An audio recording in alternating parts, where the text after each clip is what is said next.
abantu ungabacomparish when is come relationship. Hayi no mfethu siyalikhuluma bekulelo qiniso kodwa enimboza amanga phakathi.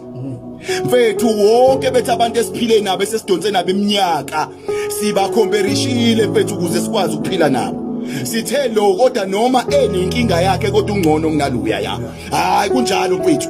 Abantu bethu abaphila nami naba abangani bami namhlanje. Abantu abawobra bami abahlala nami bahlale nobhungane bathi hayi nobhungane nawe unezakhe. Kodwa bangicomparishile bathi ungcono kunobani.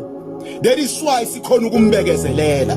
Mfethu yabona lento ye-comparison ikhona dark blue ungayibalekela ungayifihla ungayenzani that is true mfethu.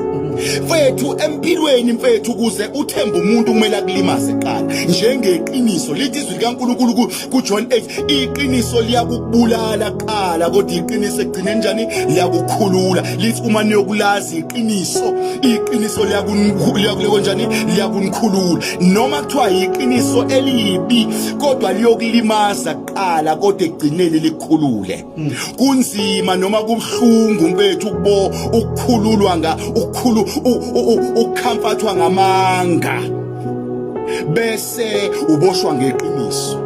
Baningi mfethu abantu mfethu esibakhamfathile nabakhamfathiwe baningi nabantu abasikhamfathile mfethu basikhamfathe ngamanga basifudumeza ngamanga kodwa basibophe ngeqiniso. Mhla kugashuka ibopho abasibophe ngazo siyolimala sithi emva kwesikhathi esingaka kanti ubungimophe ngamnge ubungikhamfathe ngamanga